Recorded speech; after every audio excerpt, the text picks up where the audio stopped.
Fala, gente boa! Bom dia para você aí. Seja bem-vindo mais uma vez ao nosso encontro diário aqui.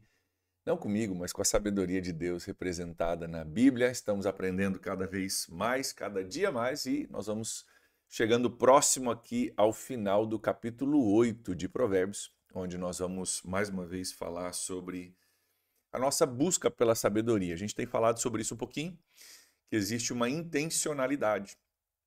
Sabedoria não é uma coisa que você passivamente adquire. Você precisa ativamente buscá-la. Se você for passivo, você vai ser levado pela correnteza da multidão, né? A passividade significa que eu estou parado. E a gente esquece às vezes que nós estamos em uma correnteza. Então, se eu ficar parado, eu vou ser levado pela correnteza da multidão, correnteza da cultura, correnteza do mundo, como nós diríamos no nosso linguajar cristão, né? Dos valores do mundo que são diferentes dos valores de Deus. Para eu alcançar a sabedoria, eu preciso ser ativo, eu preciso muitas vezes nadar contra a maré, contra a correnteza, para alcançar alguns destinos especificamente, né? Jesus falou que o caminho dele é estreito e são poucos que encontram, e o caminho da perdição é largo e tem muitos que estão indo por ele. Então, é mais ou menos essa a ideia. E a sabedoria do mundo é uma sabedoria que não leva à vida plena de Deus, é uma sabedoria que diz: olha, vamos lá, todo mundo faz, está tudo certo, no final vai dar certo, e a gente vê que isso de fato não corresponde à realidade da vida, né? Deus tem um plano muito melhor, muito maior para mim e para você. É a sabedoria de Deus revelada nas Escrituras e que vai requerer de nós uma busca intencional para a gente poder aprender aquilo que na rua não vão te ensinar, na escola não vão te ensinar necessariamente, né?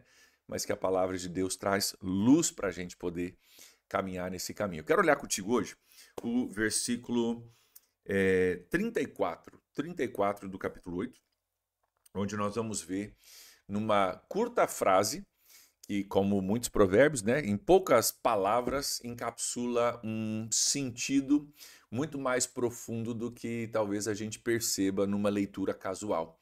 E eu quero descascar contigo aqui para a gente perceber o que está sendo comunicado para nós aqui. Olha só, vamos lá para a leitura, depois eu vou explicar. 8:34. Como é feliz o homem que me ouve, vigiando diariamente a minha porta, esperando junto às portas da minha casa. Olha que interessante. Primeira coisa que é interessante é o contraste, né? Ó, a porta da casa da sabedoria com a porta da casa da mulher adúltera, que a gente estudou no versículo 7, no capítulo 7, né? Ó, e na esquina de casa de certa mulher, na direção dela, né? Ela saiu da rua, ficou à espreita, né? Agarrou, falou: tem na minha casa e tal, e perfumei minha cama e tal, né? Tem uma porta da casa de uma mulher aqui que é muito perigosa. Mas aqui tem uma outra mulher, né?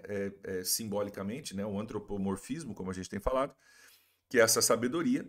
E essa sabedoria personificada como uma mulher, para fazer um contraste entre os dois caminhos, o caminho do que eu quero agora e tal, e o caminho da sabedoria.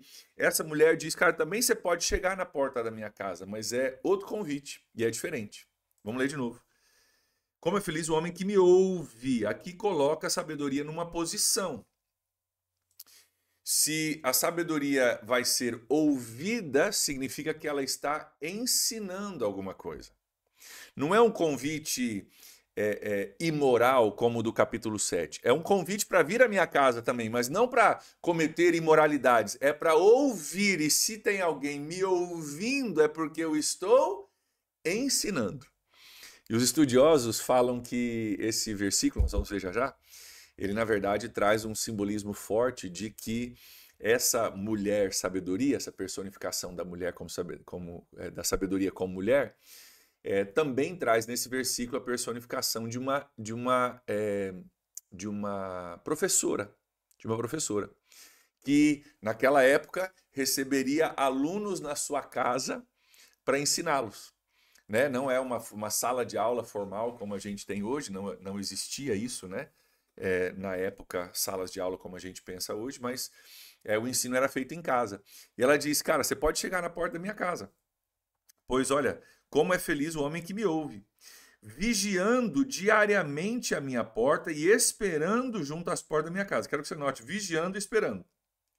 Mais uma vez, vigiar e esperar fala de algo que você está sendo ativo, você está buscando alguma coisa, você está de olho, vigiando, ficando ligado, não quer perder nada, eu tô, sabe, tô aqui aguardando, eu tô esperando algo acontecer.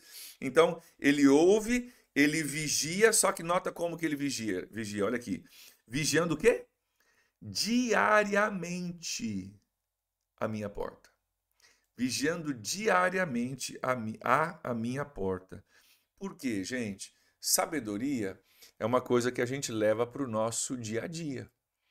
Sabedoria é saber pegar os princípios de Deus e aplicá-los à minha vida prática hoje. Isso é sabedoria.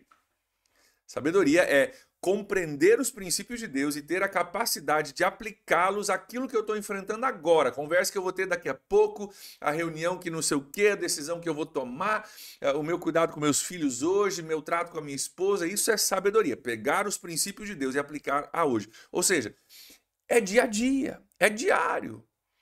Não é uma coisa que eu guardo para os cultos e para os momentos de aconselhamento. Não é uma coisa que eu estudo agora, esse ano, com o pastor André, e o ano que vem, daí deixa quieto. Não, é diária. Sabedoria é pegar o conceito e trazer, né? Pegar o conceito do céu, vamos dizer assim, né? Da mente de Deus e trazer para a terra, trazer para onde eu moro, para onde eu vivo, as decisões que eu preciso tomar. Então ele está vigiando, ele está ativamente vigiando a porta da sua casa, diariamente.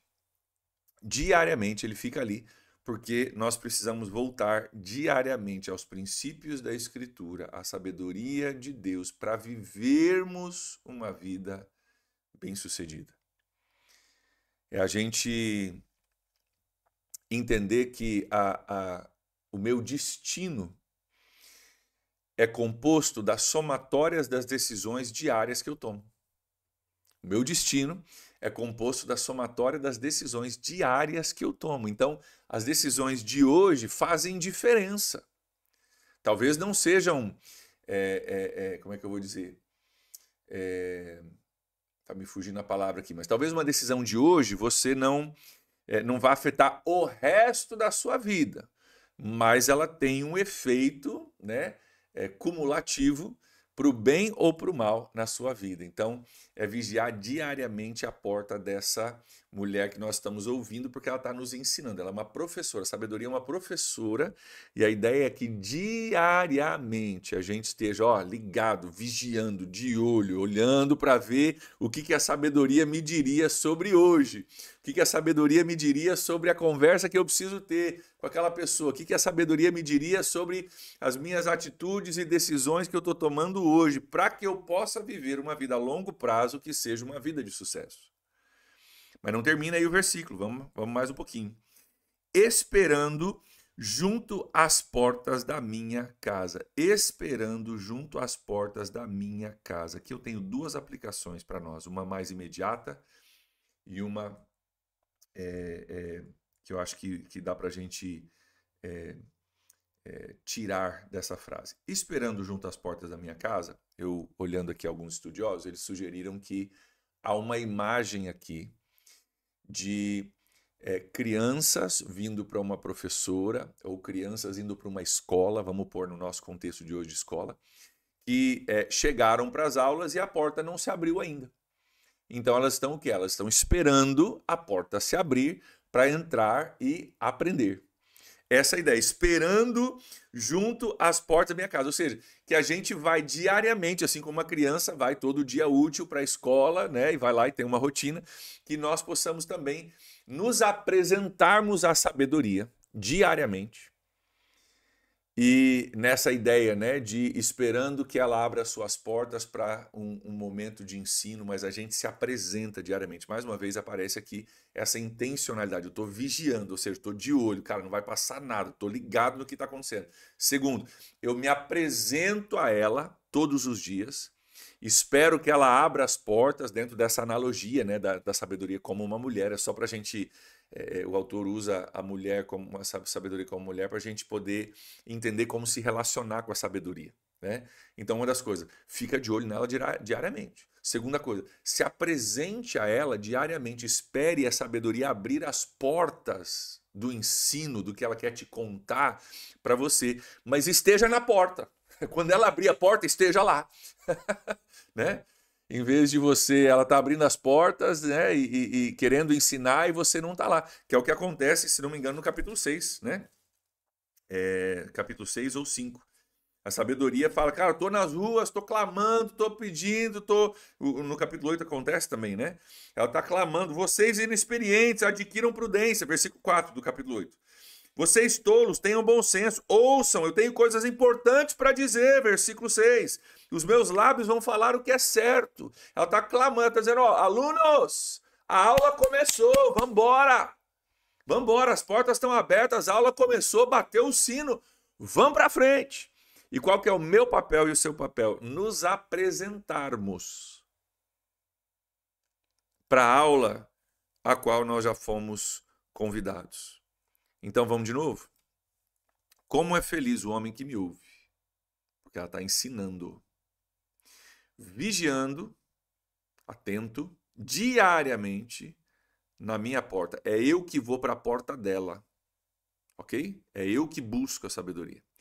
Esperando junto às portas da minha casa, esperando, aguardando ali as portas se abrirem. Mas tem uma outra parte desse esperando que eu quero comentar com vocês antes da gente orar. Também existe, às vezes, um esperar pela sabedoria, no sentido de você esperar para tomar uma decisão até que você tenha sabedoria para tal. Esperando as portas da minha casa, junto às portas da minha casa. Existem situações onde a gente encara um problema, uma situação, a gente não sabe como resolver, e a tendência é a gente querer dar uma resposta, a gente poder resolver, cara, vamos agora e vai, vamos fazer, e a gente se atropela. Às vezes a sabedoria nos chama a esperar. Às vezes a sabedoria vai dizer o seguinte, opa, peraí, se eu não tenho clareza de como prosseguir, eu não vou prosseguir. Até que me venha clareza. Talvez eu preciso ir lá, olhar atentamente, talvez eu preciso ouvir a sabedoria um pouquinho antes de tomar uma decisão. Então, queridos, parte da sabedoria é você entender, cara, talvez eu não tenho a informação que eu preciso, não tenho os dados que eu preciso para poder tomar uma decisão sábia. Então eu vou esperar. Um dos melhores conselhos de casamento que o avô da Julie nos deu antes da gente casar. O avô da Julie era um ministro luterano, maravilhoso, homem de Deus, 80 e poucos anos já, fez o nosso casamento. E ele falou o seguinte, olha, vou dar um conselho para vocês. Quando vocês tiverem um desacordo, marido e mulher, né, vocês têm uma perspectiva diferente, uma opinião diferente e tal, e vocês não tiverem acordo, esperem até que vocês entrem em acordo. Esperem e orem juntos para que ou o meu coração mude se eu estiver errado e a Julie estiver certo, ou o coração da Julie mude se ela estiver errado ou eu estiver certo, mas não prossigam com um embate, sabe? Espera porque Deus vai unir vocês, Deus fez vocês um, vai unir vocês em propósito, em mentalidade, em entendimento, e aí vocês prossigam. O que ele estava falando? Espera um pouquinho às vezes para tomar a decisão. Não precisa tomar a decisão hoje. A decisão vai gerar intriga, vai gerar briga, vai gerar conflito, vai gerar problema. Espera então, espera um pouquinho. E às vezes o que a sabedoria nos chama a fazer é esperar junto à porta da sua casa. Talvez a porta da casa não abriu ainda, aquela informação que eu preciso não recebi ainda. Não bateu o sino ainda. Eu estou ali esperando, estou precisando, estou me apresentando, mas ainda a lição que eu preciso aprender não veio ainda. Então às vezes eu preciso esperar a porta da casa da sabedoria para que eu possa obter um pouco mais de informação, para poder então tomar uma decisão sábia. Que nós possamos ser pessoas que ouvem, pessoas que vigiam e pessoas que esperam, que se apresentam para a sabedoria, para a casa da sabedoria, né, onde ela quer nos ensinar. E que Deus ministre essa palavra, aplique essa palavra ao seu e ao meu coração hoje. Amém? Vamos orar por isso, gente? Pai, nós colocamos diante do Senhor nossas vidas hoje, reconhecemos que esse versículo tão curto tem tanta coisa para nos ensinar. Deus nos ajuda, talvez a área mais difícil para nós seja essa paciência de esperar. A gente é muito apressado. Ajuda-nos, Deus, a aprender essa lição do aguardar até que a sabedoria seja clara para nós. Ajuda-nos a lição do vigiar, de ficar de olho, de prestar atenção, de nos apresentarmos diariamente à sabedoria para a instrução. Ajuda-nos, Deus, a sermos o tipo de pessoa que ouve também a voz da sabedoria. E eu oro sobre a vida de cada um dos meus irmãos, que ela seja a nossa professora, não somente nesse ano, mas a partir desse ano, desse conhecimento, dessa aproximação, para o restante da nossa vida também. Abençoa teu povo hoje, Deus. Eu peço em nome de Jesus. Amém. Amém, queridos. Um abraço aí para vocês. Que Deus abençoe demais. Te vejo na próxima. Tchau, tchau.